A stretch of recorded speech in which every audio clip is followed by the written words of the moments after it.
अब यहाँ देखो मैंने मोहसिन अली से क्या बोला कि आज आपने रिजवान को अच्छा रिप्लाई किए हैं। अगर समझना चाहे तो ठीक वरना फिर ब्लास्ट होगा। उसके बाद में मोहसिन अली का क्या रिप्लाई है आप लोग सुनो। यार कुलविंदर साहब, बहुत कुछ देखना पड़ता है ना। देखें, ये वो तो नहीं है कि जिनका मुझे पता ना हो, जिनको मैं जानता ना हूँ या वो मुझे ना जानते हों। तो ये वो वाला तो नहीं है। ये तो भाईजान हम एक दूसरे को बहुत सारे राज एक दूसरे के जानते होते हैं। अब देखो यहाँ पे क्या बोल रहा है कि एक दूसरे के बहुत राज हम लोग जानते हैं इसलिए डायरेक्ट नहीं बोल सकते हैं। कौन सा राज है ये सबको पता है। उस चैनल पर इंडियंस को फुद्दू लगाया जा रहा था, यही राज है ना मोहसिन अली। यही राज है ना कि उस चैनल पर इंडियंस को व्यूज के लिए फुद्दू लगाया जा रहा था। तो बहुत सारी चीज़ों का बंदे को लिहाज करना चाहिए। और फिर मैं तो उन्हें कुछ कह ही नहीं रहा। बात तो ये है ना, या तो मैंने कुछ कहा हो, मैं तो खामोश बैठा हूँ। अगर आप मजबूर करेंगे तो फिर देखें, मेरा पहला हमला ही नहीं बर्दाश्त करेंगे आप। बहुत समझदार है भाईजान, मैं तो बेवकूफ़ हूँ, वो बहुत समझदार है माशाल्लाह। भाईजान मैंने तो कोई कंट्रोवर्सी की ही नहीं है। आप ही लगे हुए हैं कि प्रिडिक्शन नहीं होती, फलाना नहीं होता। मैं तो अभी तक खामोश हूँ। और देशभक्त कौन है ये तो सारी दुनिया को पता है। देशभक्त, पाकिस्तान की देशभक्ति की बात हो रही है। भाई तुम लोग पाकिस्तान को बेचकर व्यूज कमाए हो 5 साल। 5 साल तक पाकिस्तान को बेचकर तुम और रिजवान हैदर व्यूज कमाए हो और आज तुम देशभक्त बन गए। तुम दोनों पाकिस्तान के नमक हराम हो, नमक हराम। तो भाईजान भेजे ना, उसमें मैंने कौन सा गाली दिया है। सुपर चैट अगर 20 रुपए की में आपने किसी को गाली, मेरे को 100 लोग भेजते हैं, मैं वो लेता नहीं हूँ। सर मैं तो 4 साल वहाँ टारगेट रहा, मैंने तो कोई कंट्रोवर्सी नहीं की सर। 1 साल और हो गया तो मुझे क्या फ़र्क पड़ता है। देखे ना, ये एक बंदे की जिम्मेदारी तो नहीं है कि वो कंट्रोवर्सी को कंट्रोल करे। ये दोनों साइडों की जिम्मेदारी है। नहीं करेंगे तो आपकी मर्जी है भाई। मैं तो फिर वो भाईजान ना करे कंट्रोल, मेरे को क्या फर्क फर्क पड़ता है। फिर आउट ऑफ कंट्रोल होने में मुझे कौन सा साल लगेगा। मैं तो बोल दिया है कि भाई टेलीफोन आपके पास है, आप कॉल कर लें।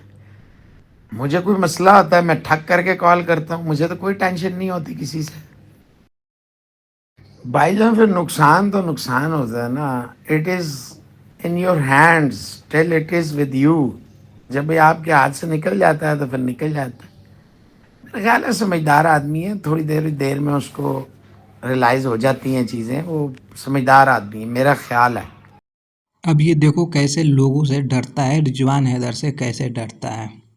अगर विक्रांत गुप्ता के बारे में बोलना हो तो ये डायरेक्ट आकर उसको गाली गलौज देगा। इंडियन किसी भी जर्नलिस्ट को, एबी क्रिक इन्फो हो गया, किसी को भी ये गाली देने से बाज नहीं आता है। लेकिन रिजवान को डायरेक्ट गाली नहीं दे रहा है, बोल रहा है कि वो समझदार है, कंट्रोवर्सी कंट्रोल होगा। भाई क्यों कंट्रोवर्सी कंट्रोल करना चाहते हो? क्यों करना चाहते हो तुम कंट्रोल? क्यों नहीं उसको तुम गाली दे रहे हो रिजवान हैदर को? इसलिए गाली नहीं दे रहे हो कि रिजवान हैदर तुम्हारे ऊपर चढ़ जाएगा, क्योंकि तुम एक सोफा डॉन हो। सिर्फ सोफा पर बैठे बैठे उन लोगों को गाली दोगे जो तुम्हारे रीच से दूर हैं, उनको धमकियाँ दोगे जो तुम्हारे रीच से दूर हैं, जो तुम्हारे रीच में है, जो तुम्हारे करीब के लोग हैं उनसे तो तुम माफ़ी मांगते हो। इसके जितने भी करीब के लोग हैं सबसे ये माफ़ी मांग लेता है। और गाली किसको देगा? विक्रांत गुप्ता को गाली देगा, खुशी गुप्ता को गाली देगा, पठान भाई को गाली देगा। ये जानता है कि वो लोग पाकिस्तान में कभी आएंगे नहीं, सिर्फ जुबानी जंग करता है।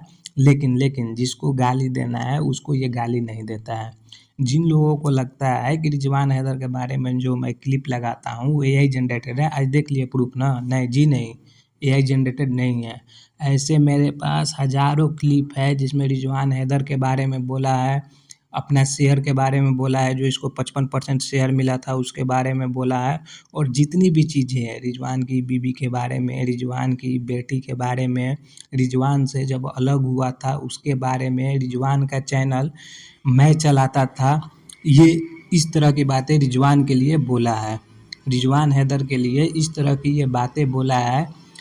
जिसके साथ में लगातार 5 साल ये बैठता था, उठता था, रिजवान के सामने लेट जाता था, रिजवान की चाटता था, उसको भी ये गाली देता था लोगों के चैट में उसको भी ये गाली देता था। इस कदर का ये इंसान है। यूट्यूब की दुनिया में इसका कोई इज़्ज़त नहीं रहा है, सिर्फ़ और सिर्फ़ गाली और गलौज की वजह से। सिर्फ़ और सिर्फ़ गाली और गलौज की वजह से इसका यूट्यूब पर कोई इज़्ज़त नहीं है। हर कोई इसको गाली देता है, हर कोई इसको भगाता है, हर कोई इसको जलील करता है, फिर भी जलील होने के लिए यूट्यूब पर वापस ये आ जाता है। ये इतना गिरा हुआ इंसान है कि इसके पास में थोड़ा-सा भी सेल्फ रिस्पेक्ट नाम का चीज़ है ही नहीं। पहले बोलता है कि मैं इंडियन क्रिकेट पर बात नहीं करूँगा, आज देखना इंडिया ऑस्ट्रेलिया का मैच है, उस पे ये कितना बात करेगा। ये बोला था ना कि मैं अब इंडियन प्लेयर का थंबनेल में फ़ोटो नहीं लगाऊँगा, लेकिन मुसलसल इंडियन क्रिकेट की तारीफ़ करता है, मुसलसल इंडियन क्रिकेटरों की थंबनेल में फ़ोटो लगाता है, मुसलसल इंडियन व्यूज़ को टारगेट कर रहा है और फिर किस मुँह से बोलता है कि मैं इंडियन क्रिकेट पर बात नहीं करूँगा। किस मुँह से बोलता है भाई तू कि मैं इंडियन क्रिकेट पर बात नहीं करूँगा। अगर तुम इंडियन क्रिकेट पर बात नहीं करोगे तो क्या तुम पाकिस्तान में सर्वाइव कर पाओगे? रावलपिंडी में पाकिस्तान और साउथ अफ्रीका का टेस्ट मैच चल रहा है और ये सोफा जर्नलिस्ट सोफा पर बैठकर कवर कर रहा है। इसके घर से 10 किलोमीटर की दूरी पर मात्र स्टेडियम है, फिर इसको हम लोग जर्नलिस्ट क्यों बोलेंगे? किस बात का ये जर्नलिस्ट हुआ जो घर पर मैच हो रहा है और कवर कर रहा है सोफा से? भाई तुम सोफा जर्नलिस्ट ही हो। फिर बोलोगे ना छेड़ मलंगा नू, ये बोलने से भाई नहीं होगा। जर्नलिस्ट बनने के लिए ग्राउंड जाना पड़ता है, लेकिन असल मामला ये है कि तुम ना कभी जर्नलिस्ट रहे हो और ना तुम कभी रिपोर्टर रहे हो और ना ही कभी तुम कोई आर्टिकल लिखे हो। तुम्हारे आर्टिकल का सच्चाई तो तलंत मार्कोव ने अपने वीडियो में खोल के रख दिया ना। उसका रेटिंग क्या है? वो भी ये आर्टिकल भाई लोग दूसरे कोई से लिखवाता था, ये आर्टिकल खुद नहीं लिखता था।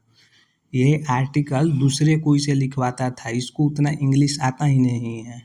अब ये देखो कुछ भी पहनकर यूट्यूब पर बैठ जाता है। भाई अली का टी शर्ट क्यों पहने हो? अपना खुद का टी शर्ट पहनते तो इतना बड़ा बड़ा नहीं ना दिखता। रिधा हुसैन से भी बड़ा इसका दिख रहा है, देख लो। अगर ये टी शर्ट पहनना ही था तो नीचे रिधा हुसैन का जो कपड़ा है वो भी पहन लेता, इतना बड़ा बड़ा नहीं दिखता।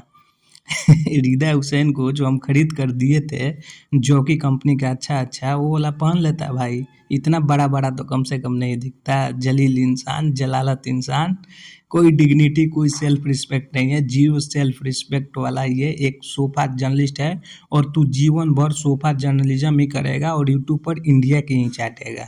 इंडिया को लाख तू गाली दे ले, बिना इंडिया की चाटे तुम्हारे घर में रोटी नहीं आएगा। पहले घर में चिकन आता था, अब आज के डेट में पराठा आने लगा। इससे तुम्हारा औकात पता चल रहा है कि अब तुम्हारा औकात कितना रह गया है। तो भाई लोग आज के वीडियो में इतना ही था। मैं सिर्फ ये बताने के लिए वीडियो बनाया था कि कोई भी मैं ऑडियो लगाता हूँ वो फेक नहीं होता है और एआई जनरेटेड नहीं होता है। इसकी ज़ुबान से बोली हुई वो बात होती है। तो आप लोग वीडियो को मैक्सिमम लाइक करो।